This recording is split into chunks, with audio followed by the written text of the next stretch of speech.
The Master of Hestviken by Sigrid Undset. Translated from the Norwegian by Arthur G. Chater.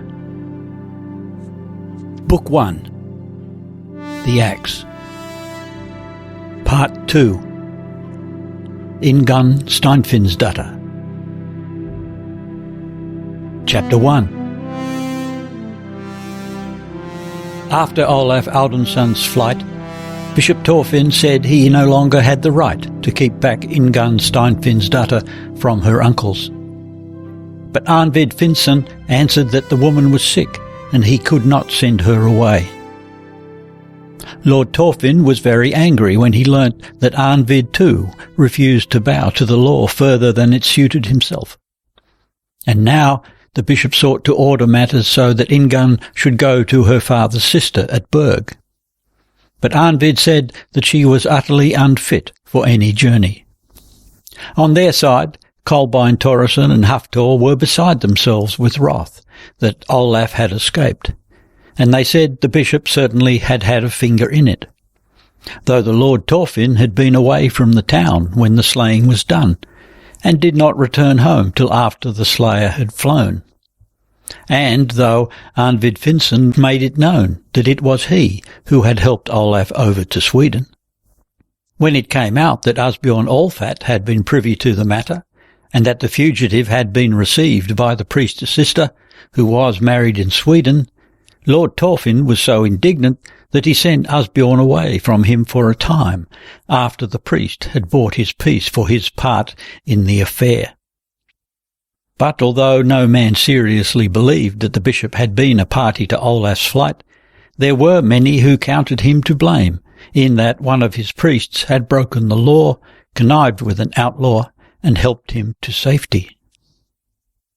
The sheriff proclaimed Olaf's outlawry, and then at last Helge of Hvit and his sons came forward, and offered on Olaf's behalf to make amends for the slaying, according to the judgment of good men and true at the thing. However, these men were not Olaf's nearest kinsmen. They were descended from a brother of his great-grandfather, and the two branches, that of Hvit and that of Hestviken, had held little intercourse through the years. The old man at Hestviken was Olaf's true guardian.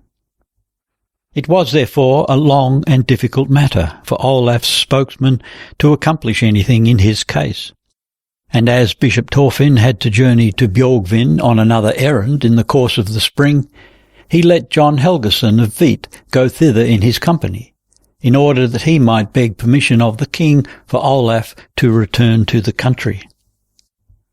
Kolbein demanded that Olaf should be declared a felon. What could it be but felony, he maintained. Olaf had debauched Kolbein's niece in her father's house, and afterwards struck down the girl's cousin when he called Olaf to account for his misdeed. As his spokesman at Bjorgvin, Kolbein chose the knight Gaut Thorvardsson and his son Hakon. Gaut was a kinsman of Andres Plight. Andres sat in the council which was to govern Norway while the king was under age, and he was one of the leaders of those nobles who were now determined to join issue with the prelates over the rights and liberties of the church. It appeared that these were the men on whose support the Thorissons had relied, and Hakon Gautsson was to have had Ingunn to wife. Then once more the Bishop of Hamar took upon himself to plead Olaf's cause. He insisted that it was impossible to charge Olaf with rape if he had taken Ingunn to himself in good faith in an old betrothal, and Ivar and Kolbein had already promised to grant Olaf atonement on this score when the man had the misfortune to kill Einar in a brawl, as they sat drinking with several other men in the preaching friar's guest house at Hamar. He said it would be the direst injustice if Olaf were not accorded the same mercy as any other man who became a homicide, be given grace to remain at home and security for his possessions if he was willing to pay weregild to the king and blood fine to Einar Kolbeinsson's heirs. Although, for that matter, In every parish of Norway might be found men who had manslaughters or other outlawry charges hanging over them, sitting safely on their estates with royal letters of grace. Those who thought themselves powerful enough stayed calmly on without such letters. But then it must be plain to every man that it was beyond measure unjust if harsher treatment were meted out to Olav, who was so young that, had it not been for the last amendment of the law under their late Lord King Magnus, none could have done him any worse thing than order him to leave the country and stay abroad until he was of age. And Olav had at once sent word to Kolbein through Arnvid Finsen and Asbjorn Allfat that he was quite willing to pay the fine for the slaughter. Olav had entered Norway again at Whitsuntide, down in Elvsissel, near Maria's Cog convent. He owned a small farm there, which he held on Udal tenure, and some shares in other farms. This estate had come to the men of Hestviken with the wife of Olav's grandfather, Ingolf Olafsson. Here no one attempted to seize him, but the king's officers let him stay in peace till far on in the autumn. It was a long way from the parts frequented by Olaf's enemies. But when proclamation was made in the autumn that Olav Audunsson's goods in the north had been attached, the movables he had left behind him in the uplands, and his estate in the Vik, save only his Udal lands, Olaf left the country for the second time, and now he sailed southward to Denmark. At Mikkelbo, Mistress Hilleborg had given Ingunn Steinfinnsdatter a good reception. She had liked Olav, the little she had seen of him, and she liked him no less for having made an inroad on the brood of Thor's Lehman. She treated her son with more kindness than she was wont, and when a suit of outlawry was brought against Arnvid for having helped Olav, she laughed and patted him on the shoulder. "'Twas none too soon either, my son, that you too had a taste of the law. I never liked your meek ways." She was gentler with the sick young woman than Arnvid had ever seen her with anyone. Ingunn was no more than moderately well. She was so troubled with giddiness that when she got out of bed in the morning she had to stand a long while, holding on to something, for the room turned round with her, and dark mists came before her eyes, so that she could not see. If she had to stoop and pick up anything from the floor, this mist came on and blinded her for a long time. She could not take food, and she fell away and grew thin, till she was pale to the very corners of her eyes. Hilleborg brewed drinks for her, which were to remedy her affliction, but Ingunn could not keep these either. The old woman laughed and consoled her. It was known such sickliness endured but for its time, and soon she would feel better. Ingunn made no reply when the mistress jested in this way, but bent her head and tried to hide the tears that filled her eyes. Otherwise she never wept, but was very quiet and patient. She was not fit to perform the smallest piece of work, but sat with a ribbon in her hand, sewing a border of fine flowers and animals. Or else she was making the linen shirt which she had cut out while she was at Hamar. She had always been skilful at fine needlework, and she put all her art and industry into this shirt, which Olaf was to have when he came home. But the work went but slowly. Or she made playthings for Arnvid's sons, wove them breastplates of straw, feathered their arrows, and made bats and balls which were better than they had had before. It was because she had always played with boys that she could do this so well, she told Arnvid. Olaf had taught her this. She sang to the children and told them stories and rhymes, and she seemed to be of better cheer when caring for these three little lads. She would gladly have had one of the children on her knees always. Magnus was 5 years old now, and the twins, Finn and Steinar, nearly 4.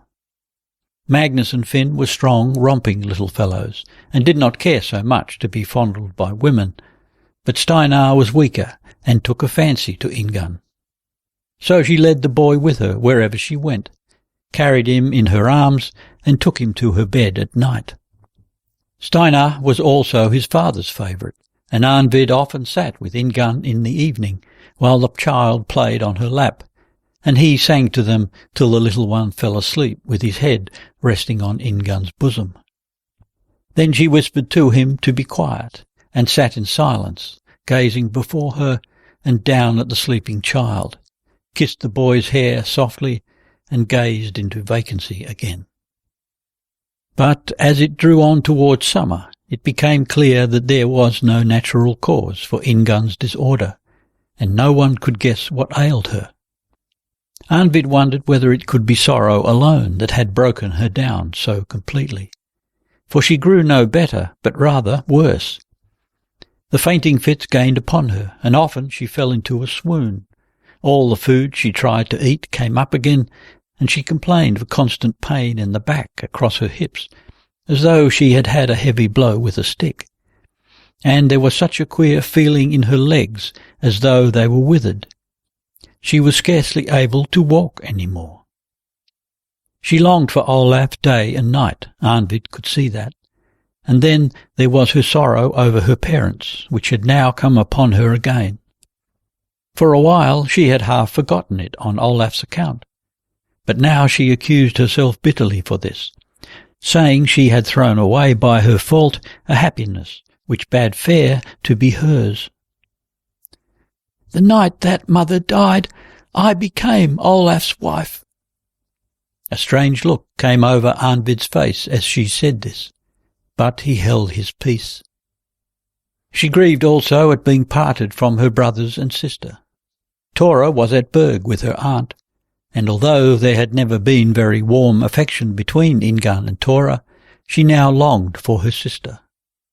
But it was far sadder to think of her two young brothers. With them she had always been good friends, but now they were at Fretterstein with Haftor and his young wife. And now, of course, Halvard and John would be brought up in hatred of Olav Audunsson and anger with her. She spoke of all this to Arnvid, without many tears, but it was almost as though she were too hopeless and heavy of heart to be able to weep. Arnvid wondered whether she would die of grief. But Mistress Hilleborg hinted that this sickness that had fallen upon Ingunn was so strange as almost to persuade her it was the work of some guile. One evening, at the beginning of summer, Arnvid was able to coax Ingunn to walk down with him to look at the corn which was coming up so finely in the fair weather. He had to support her as she walked, and he saw that she moved her feet as though they were hindered by invisible fetters. He had got her as far as the edge of the wood when she suddenly sank to the ground and lay in a swoon. At long last he succeeded in bringing her back to life. So long, he thought, her fits had never lasted before. She could not stand on her feet, so he had to carry her in as one carries a child. She was so thin and weighed so little that he was quite scared. Next morning it proved that she could not move her legs. The lower part of her body was quite paralysed. At first she lay moaning softly. The pains in her back were so grievous. But as the days went by, they passed off, and now her body seemed to be entirely without feeling from the waist down. In this state she remained.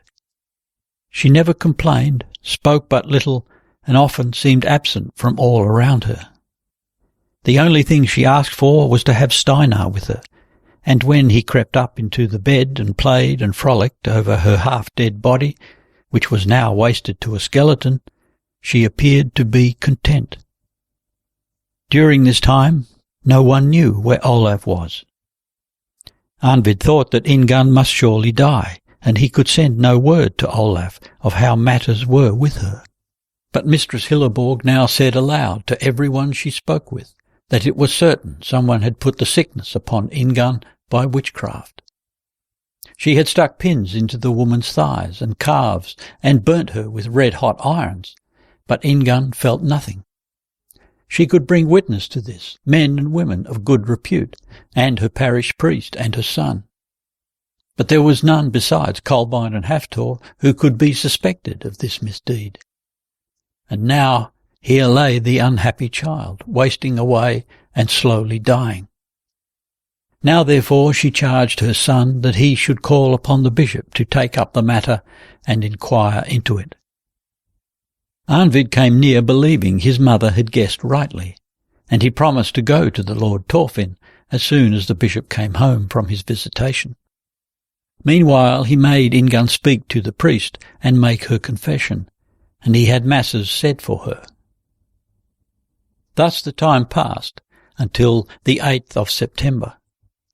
That day Arnvid had confessed and taken Corpus Domini, and during Mass he had prayed for his sick kinswoman so long and so earnestly that he was all in a sweat. It was past noonday before the church folk from Mickelbo came home. Arnvid stood talking to Guttorm about his horse Elk, which had fallen lame as he rode homeward, when he heard loud cries for help from the room in which Ingunn lay. He and Guttorm dashed headlong to the room. There they saw Ingunn running barefoot and in her shift and tramping on the floor. The room was full of smoke, and the straw was alight among the rugs she had thrown upon it. She held Steinar in her arms. He was wrapped in the bedsheet, shrieking and wailing. When the others came in, she sank down onto the bench, kissing and fondling the boy and trying to lull him.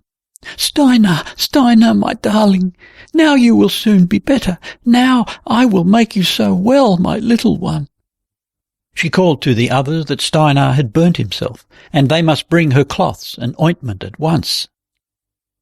She had been lying alone, and Steinar was in the room with her. He had been sitting by the hearth, where a tiny fire was burning, and although the woman in the bed told him he must not, he had played with it, sticking dry twigs into the fire and letting them burn. The day was warm, and the boy had nothing on but a shirt. All at once the fire caught it. Then Ingunn knew no more, till she was standing by the hearth with the child in her arms. She had put out the fire in his shirt by throwing the coverlet about him.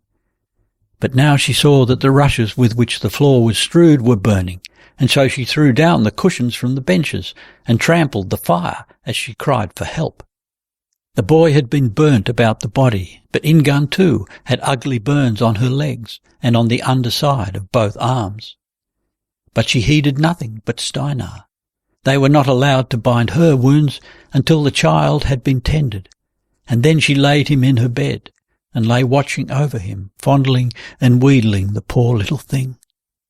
And as long as the boy had fever and pain from his burns, she gave no thought to other things. The palsy had slipped from her. She herself seemed scarce aware of it. She ate and drank what they brought her, greedily and unthinking, and the terrible vomiting and dizziness had altogether ceased. Arnvid sat by Steinar day and night, and cruelly as it hurt him to see the boy suffer so, he nevertheless thanked God for the miracle that had happened to Ingunn. From now on she quickly grew better, and by the time Steinar was well enough to be carried out into the sun to look at the snow that had fallen in the night, Ingunn had got back a little of her delicate roundness of face and form, and her cheeks flushed pink in the frosty air. She stood with Steinar on her arm, waiting for Arnvid, who was away among the rocks collecting frozen haws in his hat. Steinar had said his father must find some berries for him. The prospects of a reconciliation between Arnvid and the rest of Ingunn's kinsfolk had not been improved by these rumours Mistress Hilleborg had spread abroad about Kolbein, that he had had spells cast upon his niece to bring her to her death. And when the betrothal ale was drunk at Fretestein for Hakon Gautsson and Tora Steinfinnsdatter a short time before Advent, no one from Mickelbo was present at the ceremony. The wedding was held at the new year in 1282, and afterwards the newly married pair went round visiting the young wife's kinsfolk, for Hakon was the youngest of many brothers and had no house of his own in the Westland. It was intended that he should settle in the uplands. But now there came word from the Lady Munhild of Berg that she wished to take Ingunn. Ivar and Kolbein had promised that they would leave the girl in peace if she would stay there quietly and live in chastity. Arnvid swore horribly when Brother Vigard told him this, but he could not deny that he had no legal right to dispose of Ingunn.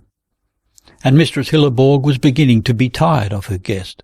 Now that Ingunn was well, she had no patience with the young woman, who was only for show and no use at all.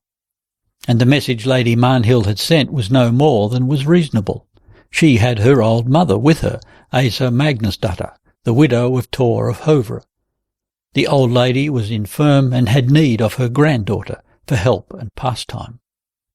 So, just before Easter, Arnvid went to Berg with Ingunn. Lady Magnhild was the eldest of all Tor's true-born children. She was now a woman of 20 years and 10, the same age as her half-brother Kolbein Thorisson. She was the widow of the knight Viking Erlingsson. Children she had never had. In order to do good, therefore, she took to herself young maids, the daughters of kinsmen or friends, and taught them courtesy and such attainments as were suited to women of good birth. For Lady Magnhild had seen much of the king's court while her husband was alive.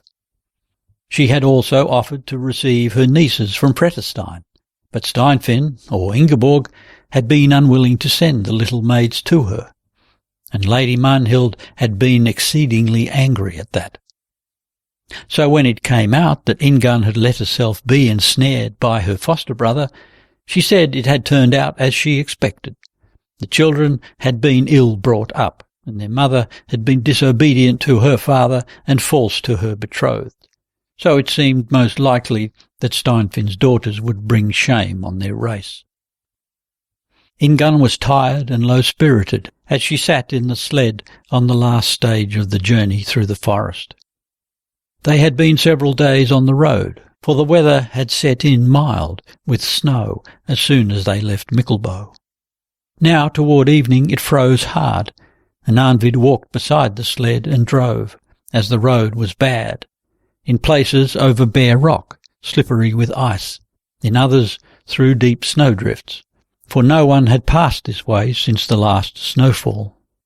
When they came out of the woods, the sun was low above the ridge facing them. It was an orange ball behind the mist, and the dark, rugged ice of the bay had a dull and coppery gleam. The mist had frosted the snow-covered woods and fens, so that all was grey and ugly as evening drew on. Down on the fields, Arnvid's men struggled on. They and the sled with the baggage went straight through the snow. The manor lay down by the water, at some distance from the other houses of the parish. The woods formed a barrier, so that from Berg one could not see any of the other great farms around.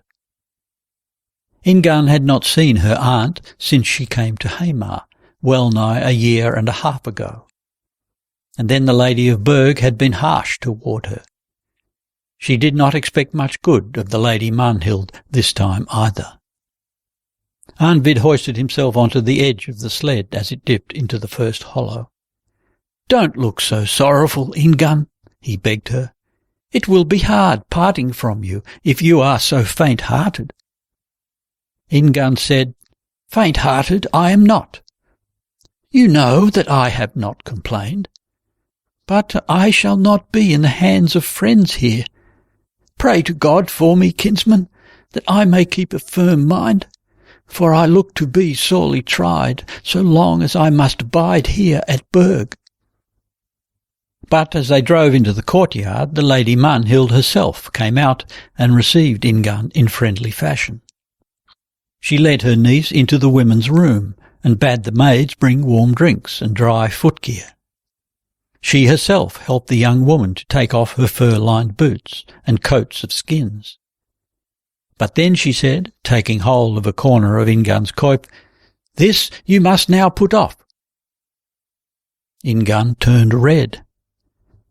"I have worn the coif ever since I was at Hamar. The bishop bade me cover my hair. He said no virtuous woman goes bareheaded when she is no longer a maid." "He!" sneered Lady Magnhild. He has so many fancies. But now so much time has passed that the gossip has died down hereabouts. I will not have you blow fresh life into the rumours of your shame by going here like a fool in married woman's attire. Take off the kerchief and turn your belt again. It was a mercy at least that you were never forced to buckle it at the side. Ingunn wore a leather belt around her waist, set with little silver studs, and handsomely mounted at the end, which hung down. Lady Munhild took hold of it and pulled it straight, so that the buckle came in front. Again she ordered Ingunn to take off her head covering. "All know this about me," said Ingunn hotly. "If I do this, folk must think worse of me, and deem me an immodest woman, if I am to go bareheaded when I have no right to that, as the wantons do." Lady Munhild said, "There is your grandmother too, Ingunn. She is old now. She remembers well enough all things that happened in her youth, but new tidings she forgets as soon as she hears them. Every day we should have to tell her afresh why you were to go in matron's dress. It would be easy to answer her that my husband is gone away. And soon it will come to Kolbein's ears that you stand by the old claims, and his hatred of Olaf will never cool down. Be reasonable now, Ingunn, and cease these follies." Ingunn unbound her coif and began to fold it together. It was the finest she had, 4 ells long and sewed with silk. Hilleborg had given it her the year before, saying she could use it for a church-going coif and wear it the first time she went to Mass with Olaf when he came home. She drew the pins out of her hair and let the heavy yellow locks fall about her shoulders. "And such goodly hair you have," said Lady Munhild. "Most women would be glad to make a boast of it a while longer, Ingunn, if they could have no joy of their man, and the coif brought them no power or authority. Let it hang loose this evening, I pray you." "Oh, no, aunt," begged Ingunn, almost in tears. "That you must never ask me." She divided her mass of hair and bound it in 2 plaits, stiff and unadorned. Arnvid was already sitting at the table when Lady Munhild and Ingunn came into the room. He looked up, and his eyes clouded over. "Is this how they will have it here?" he asked later, when they said good night to each other. "You are not to be allowed the honour of a married woman?" "No. So you see," was all Ingunn said. Asa Magnusdatter had a house to herself at Berg with a loft room and 2 maidservants to do the housework and cooking, and to spin and weave all the flax and wool that fell to her share. Grim and Dalla, the old bailiff, and his sister from Fretterstein, looked after her beasts which stood in Lady Munhild's byre. These 2 had been given a little cot to dwell in, close by the cow-house, but they were counted as part of Asa's household. Ingunn then had nothing to do at Berg but to be, as it were, at the head of her grandmother's little household, and to be a solace to the old woman.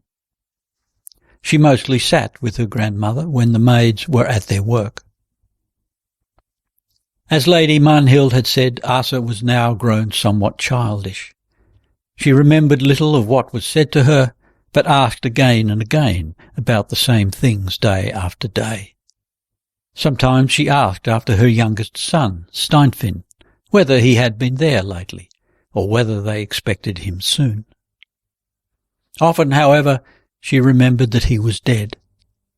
Then she would ask, was it not 4 children he had alive? "And you are the eldest?" "Ah, yes, I know that very well. Your name is Ingunn, after my mother, for Ingeborg's mother was still living when you came, and she had cursed her daughter for running away with Steinfinn. Aye, he was simple-minded and glad of heart, my Steinfinn, and it came to cost him dear that he was so nice in his choice of a wife that he carried off a knight's daughter by force. Asa had never liked Ingeborg, and she often used to talk of Steinfinn and his wife without remembering that it was their daughter she spoke to. "But how was it now? Did not a great misfortune befall one of these little maids of Steinfinn's? Nay, that cannot be so. They cannot be so old yet." "Dear grandmother," Ingunn begged in her embarrassment, "you should try to get a little sleep now." "Oh, aye, Jirrid, perchance that were best for me." Asa often called her granddaughter Jirrid, taking her for a Jirrid Alfsdatter, a kinswoman who had been at Berg some winters before. But all that had happened in her young days Mistress Asa remembered clearly. She spoke of her parents and of her brother Finn, Arnvid's father, and of her sister-in-law Hilleborg, whom she both loved and feared, although Hilleborg was much younger than Asa. When 14 winters old, she had been given to Tor of Hove. Before that, he had lived with that Bjorkhild for over 10 years, and very loath he was to send away his leman. She did not depart from Hove until the morning of the very day when Asa was brought there as a bride. Bjorkhild continued to have great power over Tor as long as she lived, and that was for 20 years after the man's marriage. He consulted her about all matters of importance, and he often took his true-born children to her, that she might foretell their future and judge whether they seemed promising. But Tor bestowed his greatest efforts and his love chiefly on the 4 children he had by his leman. Borghild was the daughter of a woman thrall and a nobleman. Some said one of those kings that Norway was full of at the time. She was fair and wise, and a bold schemer, but haughty, rapacious, and cruel to folk of low degree. Meanwhile, Asa Magnusdatter was mistress of Hove. She bore her husband 14 children, but 5 died in the cradle, and only 4 lived to grow up. Asa remembered all her dead children and used to speak of them. She mourned most for a daughter, Herdis, who became palsied from having slept out on dewy ground. She died 4 years afterwards, when she was 11 winters old. A half-grown son had been kicked to death by his horse, and Magnus had lost his life in a brawl on board the ship when coming home across the lake from a banquet in Toten, together with other drunken young men. Magnus had just been married, but there was no child after him, and the widow married again in another part of the country. Asa had liked her best of her daughters-in-law. "But tell me, grandmother," asked Ingunn, "have you had nothing but sorrow in your life? Have you no good days to think upon now?" Her grandmother looked at her and seemed not to understand. Now, as she lay waiting for death, she seemed to take as much joy in recalling her sorrows as her joys. Ingunn did as well as could be expected in this life with the old woman. Weak she was, even now when she had her health, and she had never liked to have to do anything that demanded hard work or continued thought. She would sit with some fine needlework which there was no need to finish in a hurry, lost in her own thoughts, while she listened with half an ear to her grandmother's talk. In her growing years she had been restless and had found it hard to sit still for a long time. But now it was different. The strange sickness which had fallen upon her after the separation from Olaf seemed to have left behind a shadow which would not give way. It was as though she were always in a half-dreaming state. At Fretterstein she had had all the boys, and Olaf first and last, and they had brought games and excitement and life to her, who herself lacked enterprise to undertake anything. Here at Berg there were only women, 2 old ladies and their servants, and a few elderly housecarls and workmen. They could not rouse her from the torpor into which she had sunk while she lay paralysed in bed, expecting to wither away altogether from among the living. When Olaf was whisked away, she seemed to have no strength to believe he would ever come back. All too many great events had overwhelmed her in the short time between her father's departure to seek out Matthias Haraldsson and Arnvid's taking her to Hamar. She felt she had been carried away by a flood, and the time at Hamar was like an eddy in which she and Olaf had been churned around in a ring, slowly but surely passing farther and farther from one another. There all had been new and strange, and Olaf had changed till even he seemed to have become a stranger. She could understand indeed that it was right of him never to seek an opportunity for meeting her in secret while they were there, but that he should have taken it as he did when she brought about that meeting with him on Christmas night, that had frightened her into a corner. She had felt so shamed and abandoned afterwards that she dared not even think of him as she had done before, lingeringly with a sweet, hot desire for his love. She was like a child that has been corrected and punished by a grown-up. She herself had never guessed there could be anything wrong in it. Then he had come to her that last night, out of the darkness and the driving snow, worn out and agitated, shaking between tiredness and suppressed ferocity. An outlawed man with her cousin's blood yet warm on his hands. She had been self-possessed in a way, but when he left her, it was as though all the waters closed over her. At first, when she was so sick, she too had thought that it was with her as Mistress Hilleborg had said. But as time went on and it became clear she was not to have a child, she scarce had the strength to feel disappointed. She was so worn out that it would have seemed too much if she had had more to look for, of either good or ill. She bore it with patience that she was so sick and that there seemed to be no cure for her. If she tried to look forward into the future, she saw nothing but black waving mists, like the darkness that whirled before her eyes when she had her swooning fits. Then she plunged deep into the memories of all that had been between Olaf and her that last summer and autumn. She closed both eyes and kissed her own plait of hair and hands and arms, and made believe it was Olaf. But the more she abandoned herself to dreams and desires, the more unreal it seemed to her that these things had actually happened. That the end of the matter would be that they were united at last, in peace and with full right, she had indeed believed, but never been able to imagine. Just as she believed, but was little able to imagine, all that she had heard of the priests about a blissful state in the other world. So she lay powerless, not expecting ever to regain the use of her limbs. With it, the last rope was broken that still held her to the everyday life and occupations of other men and women. She no longer hoped that she would ever be lawfully married to Olav Audunsson, would be the mistress of his house and mother of his children. Instead, she allowed herself to drift as the sport of dreams, which she never looked to see fulfilled. Every evening, when the candle was extinguished and the fire raked out, she imagined that Olaf came and lay down with her. Every morning when she woke, she imagined that her husband had risen and gone out. She lay listening to the sounds of the great farm, imagining that she was at Hestviken, and she imagined that it was Olaf who had the hay carted in, that they were his horses and sleds, and that it was he who set his folk to their work.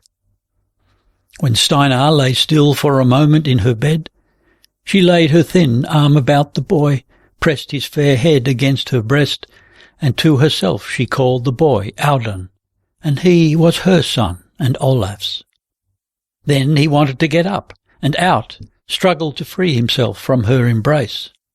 Ingunn coaxed him to stay by giving him dainty morsels of food which she had hidden in her bed, telling him stories and playing at being a mother who was talking to her child. The first thing that had waked her out of her dreams and play when she came to Berg was Lady Munhild taking the coif from her. Never before had she looked upon it as a shame that she had become Olaf's own. At Fretestein she had thought so little, only loved. Only when both Olaf and Arnvid were suddenly so urgent to go to Hamar and have Olaf's right to her acknowledged had anything like confusion been aroused in her. But when the good bishop sent her the modest white linen and bade her bind up her hair, she grew calm again. Even if she had wronged her uncles, who should have been her sponsors after her father's death, the old Thorfinn would surely make all well again, and then she would be as good a wife as all other married women. She was chilled with humiliation at the unwanted feeling of being bareheaded, after wearing the married woman's garb for a year and a half. It was as though she had been immodestly bared by violent hands, as they did with women thralls in the slave market in former times. She excused herself from going across to Munhild's house when strangers were there. She did not willingly show herself abroad among folk except in church. There all women had to cover their heads. Ingunn drew the hood off her cloak over her face, so that not a hair was seen. To make some small amends for having to clothe herself as was unfitting for her, she put away all jewels, wore none but dark plain kirtles, and did her hair in 2 hard, stiff plaits, without ribbons or other adornment. Then came the spring. One day the ice sank in the bay. The water lay open and clear, and reflected the green hills on both shores. Now Berg was at its fairest. Ingunn led her grandmother out on the sunny side and sat with her, sewing the shirt for Olav Audunsson. Olaf had told her that Hestviken lay on the fjord. She found some trifles to busy herself with in the loft room which belonged to Asa. Morning after morning she spent up there, rummaging and tidying. Ingunn took the shutter from the little window and leaned out. A boat was rowing under the opposite shore. The dark reflection of the wooded hill was broken by long streaks. Ingunn imagined it was Olaf and the boy who were in the boat. They were rowing this way. Ingunn could see it. They put in at the hard, and Audun helped his father to make the boat fast. The father stood up on the wooden pier, and the boy was busy in the stern of the boat collecting their things. At last he took his little axe. Olaf held out his hand and helped him up. The boy was now as big as John, her youngest brother. The two came up the path toward the house, the father first and the son following. She also had a little daughter whose name was Ingeborg. She was out in the yard. She was just coming from the storehouse, carrying a great wooden tray full of bannocks. She broke one of them up and scattered the crumbs to the hens. No, it was the geese. Ingunn remembered that they had had geese at Fretestein when she was a little child, and there was something grave and imposing about the heavy white and grey-flecked birds. They would have geese at Hestviken. Softly, as though she were doing something wrong, she stole to the door and shot the bolt. Then she took a coif from her chest and wound it about her head. Ingunn turned her belt so that the buckle was at the side. She hung on it all the heavy things she could find, a pair of scissors and some keys. Thus adorned, she sat on the edge of the empty bedstead that was in the loft. With her hands in her lap, she turned over in her mind all the things that had to be done before her husband and children came in. At Berg, it was only now and then that they heard anything of the remarkable events which took place in Norway that year. Almost no news reached Ingunn, shut up as she was in her grandmother's house. So it was like a bolt from the blue when she heard one day that Bishop Thorfinn had been declared an outlaw and was said to have left the country. It was their parish priest who brought this news to the house, one day at the beginning of winter. For some months the Lord Thorfinn had been on a visitation in Norddalen, and from thence it seemed he had intended to meet the Archbishop somewhere in the outer islands. But before he could do so, these barons, who now possessed all the power in the realm, had outlawed the Archbishop and several of the other bishops, and persecuted them till they fled the country in all directions. Bishop Thorfinn was said to have gone on board a ship, but no one knew what had become of him since, or when he might return to his see. The parish priest did not grieve for this. The bishop had reproved him for indolence, and for neglecting to punish the sins of great folks as they deserved. But the priest thought himself a good shepherd enough, and there was no need to treat his flock in the bishop's way. He had been very angry with that stiff-necked monk, as he called him. It was clear that the conflict between the bishops and the young king's advisers was concerned with great matters of state, and this marriage suit of Olav Audunsson was a trifle of no account, although it was brought forward as an instance of the Bishop of Hamar's intolerable obstinacy and desire to upset the ancient laws of the land. But the parish priest wished to remain good friends with the rich lady of Berg, and perhaps he had no idea how little this affair of the marriage of two children meant outside the parishes where the families of the young people were known. From the way he talked, it might be thought Bishop Thorfinn had been outlawed mainly because he had held his hand over the Steinfinnsons' worst enemy. Ingunn was seized by a terrible dread. Scared into wakefulness, she saw again her position as it was in reality, and all her dreams collapsed suddenly, as a flowery meadow is blighted by a frosty night.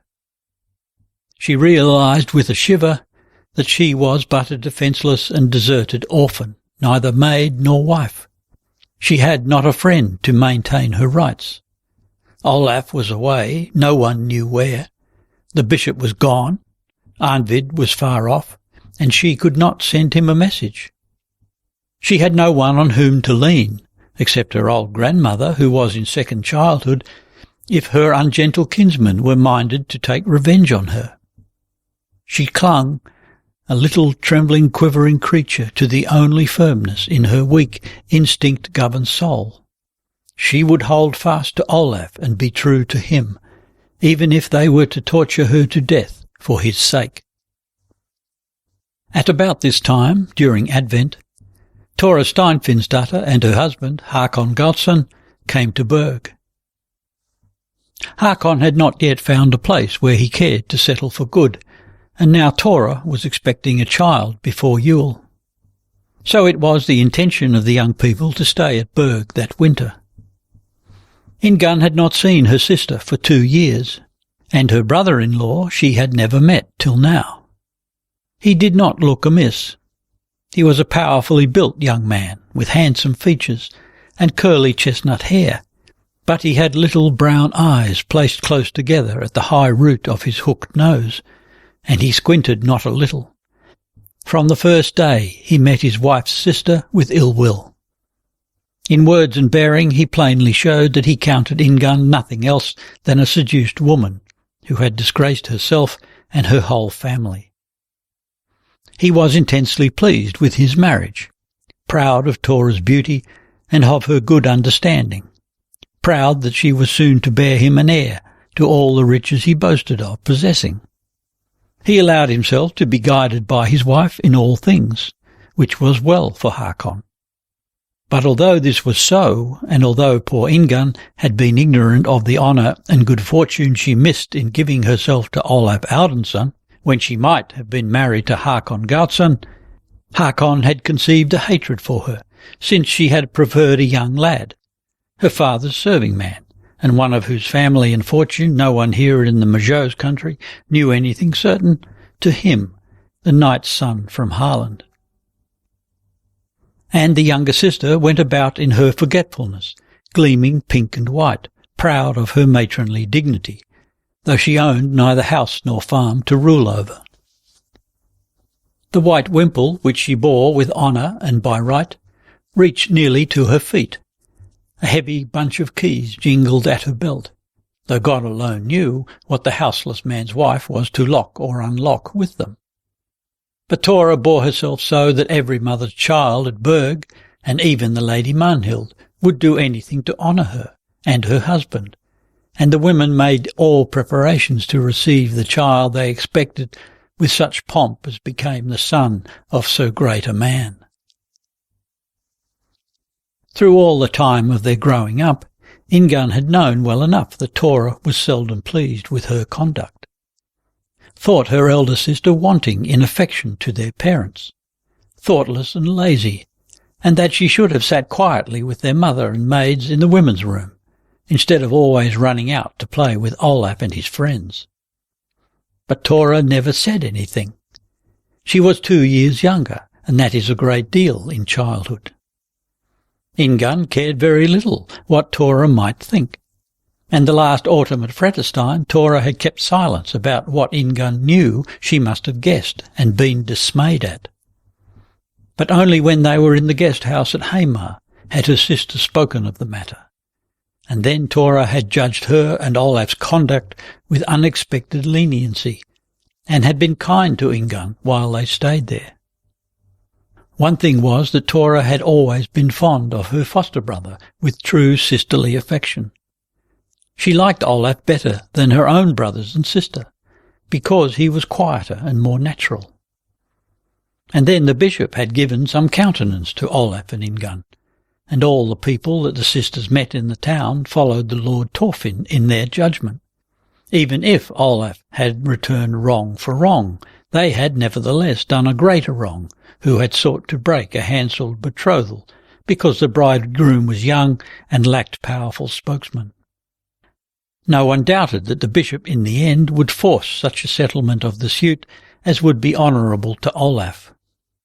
So at that time Tora had not thought that Ingunn's rashness might prove a disgrace to them all. Now it was otherwise. She could not forgive Olaf for having slain her near kinsman, and she spoke harsh words of the way he had rewarded them all for having taken him up, a friendless child, and fostered him in the Steinfinn kindred. Toward Ingunn she was not unfriendly, but for all that, Ingunn guessed what Tora thought of her. That from a child she had been such that her younger sister was not surprised at her ending in misfortune. But Tora wished to be kind, and not to make it harder for the poor thing to bear the fate she had brought upon herself. Ingunn bowed in silence beneath Tora's gentle little words of pity. But when the talk turned to Olaf's misdeeds, she tried to raise her voice in opposition. It availed but little. The other held such an advantage. That Ingunn was the elder was of no weight now, since Tora was the married woman. Tora had experience and the right of judging between other grown people. Ingunn was left with her experiences to which she had no right, of a love for which all seemed minded to punish her, of household management and bringing up of children at which she had played in her dreams, but never set her hand to in reality. She felt poor and downhearted as she sat in her corner and saw how Tora and Hakon filled the whole house with their life. In her dark penitential garments, with the 2 smooth heavy plaits hanging over her shoulders, as though it were their weight that bowed her head and bent her back, she looked like a poor maidservant beside the young, richly clad wife. Tora had a son, as no doubt had been the hope of her and Hakon, a big, promising child, as all said who saw the boy. Ingunn was set to stay by her sister while Tora was lying in, and thus she was occupied in tending her nephew. She had always been very fond of little children, and now she conceived a great affection for this young Steinfinn Hakonsson. When she had to take him into her bed at night to give the mother better rest, she could not help it. She had to play at the boy being her own. She had to warm herself a while at her old fancies that she was at Hestviken, in her own house, and that she was living there with Olaf and their children, Audun, Ingeborg, and the new little one.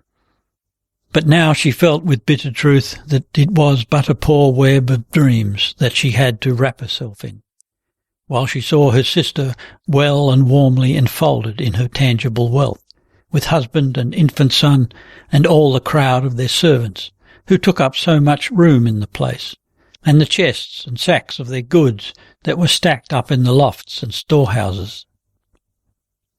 Hakon wished to hold a great christening ale, and Lady Mannhild offered to bear half the cost. Not only Hafthor Kolbeinsson, who had been great friends of Hakon, but the uncles Kolbein and Ivar came to the feast, and these stayed for some days after the other guests had left. One evening the kinsfolk were sitting over the supper table in Lady Mannhild's room. Asa Magnusdatter was there too, and sat in the high seat, with Ingunn by her side to help her with her food and drink, for the old lady's hands were very shaky. Otherwise she had been in much better health this winter. It had rejoiced her greatly to be a great-grandmother. This last piece of news she never forgot, but often asked after the child and wished to see it. This evening the men's talk turned upon the conflict between the barons and the bishops, and the Torresons pretended it was certain which side would win. It was the bishops who would have to give in, content themselves with the power which was theirs by right as the spiritual fathers of the people, but let the old laws regarding laymen's dealings with one another stand unshaken. As to Bishop Thorfinn, many of the priests here in his own diocese now thought he had gone too far. "I have spoken with 3 parish priests, good and learned men of God," said Kolbein, "and all 3 answered me that they were willing to say the bridal mass on the day we give away Ingunn here." Lady Mannhild answered, "It is clear that the bishop's interpretation cannot possibly be right. It cannot be God's commandment that his priests should hold with loose-minded and self-willed young people, or that Holy Church should help wicked children to force through their will against their parents." "No, indeed," said the others. Ingunn had turned scarlet in the face, but now she straightened herself, and defiance struggled with fear in her look. Her eyes seemed unnaturally large and dark as she turned them upon her uncles. "Aye, it is of you we are speaking," Kolbein answered back. "You have been a burden to your kinsfolk long enough now, Ingunn. It's time you had a man who can bridle you." "Can you find a man who will take me?" asked Ingunn scornfully. "So wretched a wife as you would make me to be?" "We shall not speak of that," said Kolbein furiously. "I thought you had had time to find your wits again. So shameless you cannot be, I think, that you lust after living with a man who has stained his hands with the blood of your cousin, even if you could get him." "'Tis not the first time a man has come to grief through his wife's kinsfolk," said Ingunn in a low and faltering voice. "Say no more of that," replied Kolbein angrily. "Never will we give you to Einar's slayer." "Aye, that you have power to refuse, maybe," said Ingunn. She felt that all around the table were staring at her, and she was strangely fired by the thought that she had thus stepped out of the shadow of subjection. "But if you would give me to any other, you will find that is not in your power." "In whose power do you think you are?" asked Kolbein scornfully. Ingunn's hands grasped the bench she was sitting on. She felt her cheeks go white. But this was herself. She was not dreaming. It was herself who spoke. All were staring at her. Before she could get out her answer, Ivar put in a conciliatory word. "In God's name, Ingunn, this Olav, no man knows where he is. You don't know yourself whether he's alive or dead. Will you pass all your days as a widow, waiting for a dead man?" "I know that he is alive." She thrust her hand into her bosom and drew out a little silver-mounted sheath-knife which hung by a string around her neck. She drew the knife and laid it before her on the table. "Olaf gave me this for a talisman before we parted, and he bade me wait so long as the blade was bright," he said. "Did it rust? Then he was dead." She breathed hard once or twice. Then she became aware of a young man sitting lower down the table, who stared at her excitedly. Ingunn knew that his name was Gudmund Johnson, and that he was the only son of a great house in the neighbouring parish. She had seen him once or twice here at Berg, but never spoken to him. Now she guessed at once. This was the bridegroom her uncles intended for her. She was quite certain of this. She looked the young man straight in the eye. Her own glance was firm as steel, she felt. Then said the conciliatory Ivar Torresson, scratching his hair, "Such talismans, I don't know how much one may believe in such things." "I think, my Ingunn, you will soon see who is to decide your marriage," Kolbein broke in. "So you will oppose us if we give you to a man who we reckon to be an equal match for you? Who will you turn to then, since your friend the bishop has taken to his heels out of the country, so that you cannot crawl under his cloak?" "I will turn to God, my Creator himself," said Ingunn. Her face was white as a sheet, and she half rose from the bench. "Relying on his mercy, if you drive me to commit one sin to avoid a greater. Before I let you force me to be an adulteress and enter the bridal bed with another man while my true husband lives, I will throw myself into the fjord out there." Both Kolbein and Ivar were about to answer her, when old Asa Magnusdatter put her hands on the table, raised herself with difficulty, and stood up, tall and thin and stooping. She blinked at the men about her with her old red and running eyes. "What is it you would do with this child?" she asked threateningly, laying her bony claw of a hand on Ingunn's neck. "You wish her ill, I know. Ivar, my son, will you do the work of this bastard brood of Borghild? They would harm Steinfinns' children, I can see that. Are you to lend them a hand in it, Magnhild and Ivar? Then I fear I have too many left to me in you two." "But, mother," entreated Ivar Torresson. "Grandmother." Ingunn nestled close to the old lady, creeping in under her fur cloak. "Grandmother, you must help me." The old lady put her arm around her. "Now we will go," she whispered. "Come, my child, we will go." Ingunn rose and helped her grandmother to reach the floor. Groping before her with her stick, and with the other arm round her granddaughter's shoulder, Asa Magnusdatter staggered toward the door, muttering the while, "Lending a hand to Borghild's brood. My children, I have lived too long. I know that." "No, mother." Ivar came after them, took the stick from his mother and offered his shoulder to support her. "Now I have said the whole time that it were better they accepted an atonement from Olaf, but now that he is clean gone—" They had reached the door of Asa's house. Ivar said to Ingunn, "I wish you no ill, you must know that.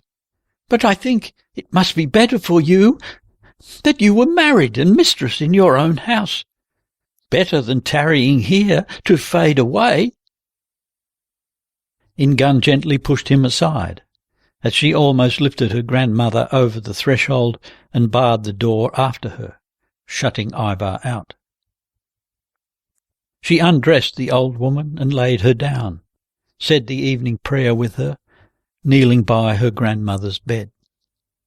Mistress Asa was now quite exhausted after her unwonted exertion. Ingunn busied herself for a while longer in the room before she began to prepare for bed. She stood in her shift and was about to jump into bed when there was a soft knock at the door. Ingunn went and drew the bolt, and saw a man standing outside in the snow, a dark bulk against the starry sky. Before he opened his mouth, she knew it was her wooer, and she felt a strange festal thrill, while at the same time she was a little afraid. After all, something was happening.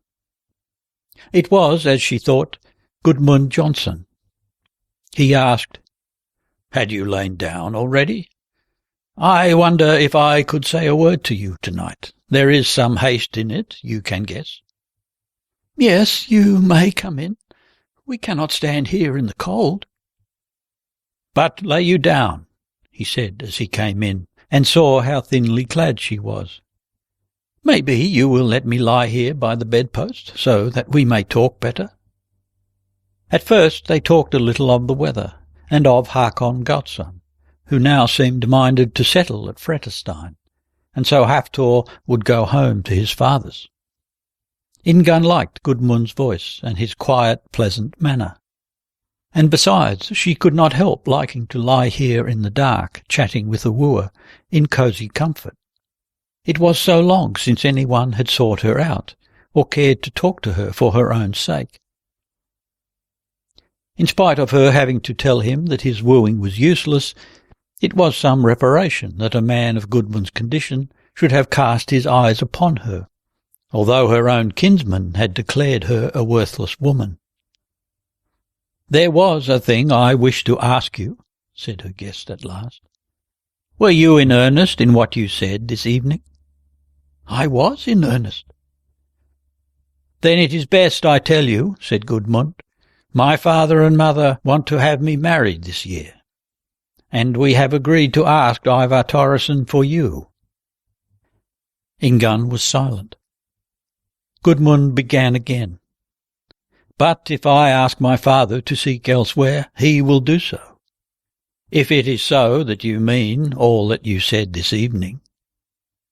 As he still got no answer, he said, "You must know, if we once ask Ivar or Kolbein, they will not say no. But if you don't like it, I will make it so that you shall not be troubled with the matter any more." Ingunn said, "I cannot understand, Gudmund, how you and your kinsfolk should think of such a thing. Seeing what a good match you have the right to expect, you must know all that is said of me." "Yes, we do. But we must not be too strict or too hard. Your kinsman would admit you to full inheritance with your brothers and sister if this match could be made between us two. And for myself, I think you look well, and are right comely." Ingunn made no haste to reply. It was so good to be able to lie thus, talking with such a pleasing young man, to feel the warmth of his presence, and his living breath against her cheek in the dark. There had so long been a cold, empty space about her. Then she said very gently, "Now you know my mind. I cannot let myself be married to any man, but to him who owns me. But for that, you must know, I would prize very highly the good fortune which you would offer me." "Ah," said Gudmund, "don't you think, Ingunn, that we two might have agreed well together?" "Yes, I think so. The woman would need to be a troll who could not live happily with you. But now you must see that I am not free." "No, no," said Gudmund with a sigh. "Then I will take care that you have no more torment for our sake. I would very much like to win you, but now I guess I shall have to have another." They lay chatting a while yet, but at last Gudmund thought it time he was away, and Ingunn said it might be so.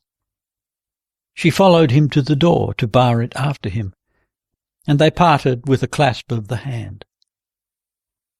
Ingunn felt strangely warmed and exhilarated as she came back and went to bed for good. Tonight she would be able to sleep so well. In Lent, Ingunn was allowed to ride into the town that she might make her confession to Brother Vigard. He had been her father-confessor since the day she was confirmed, at the age of 8, until Arnvid took her with him to Mickelbo.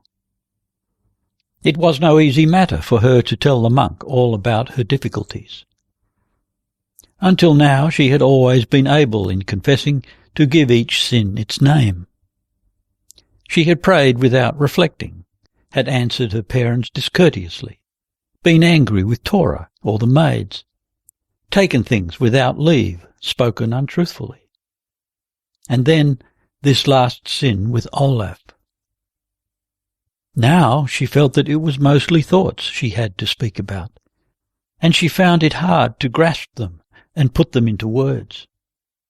There was especially this thought, that she was afraid she might let herself be scared or threatened into breaking the troth she had given Olav Audunsson under God's eyes.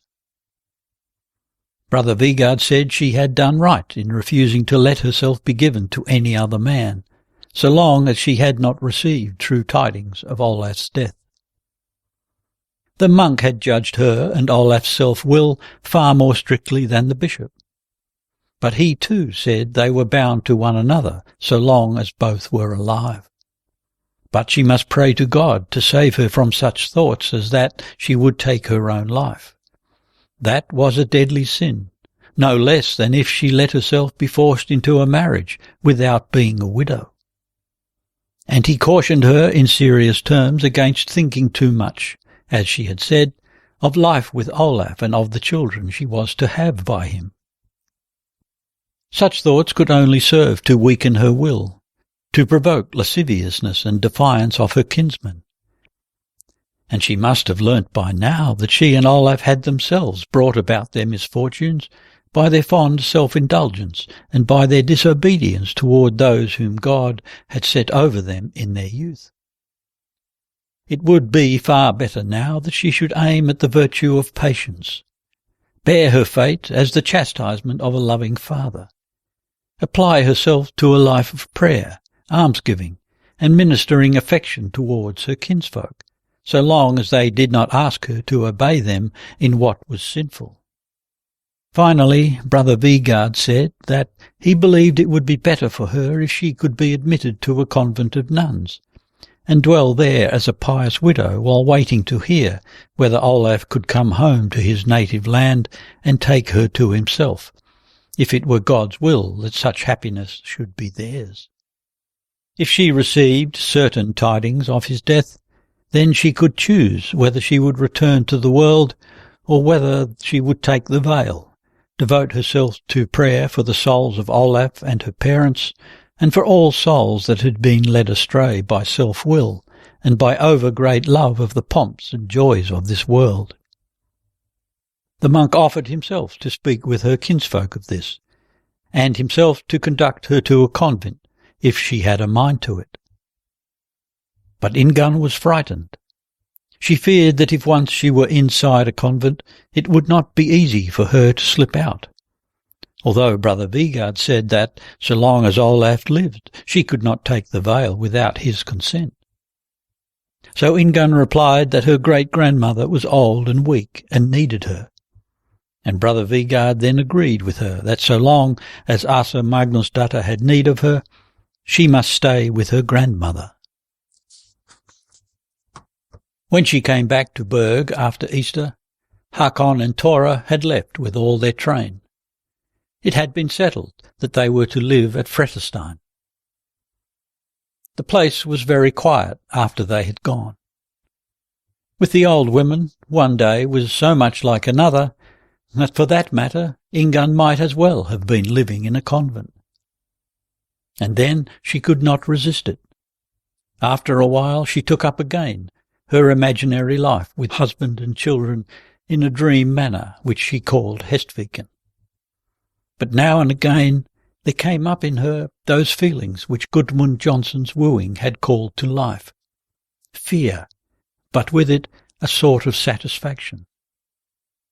So, after all, she had not misbehaved herself so badly, but that a rich and well-born young man could think of wooing her. And she dreamt of handsome and mighty suitors whom her uncles would seek to force on her. And she showed her courage and her firm will, and no torments and humiliations they could think of would prevail against her fidelity to Olav Audunsson.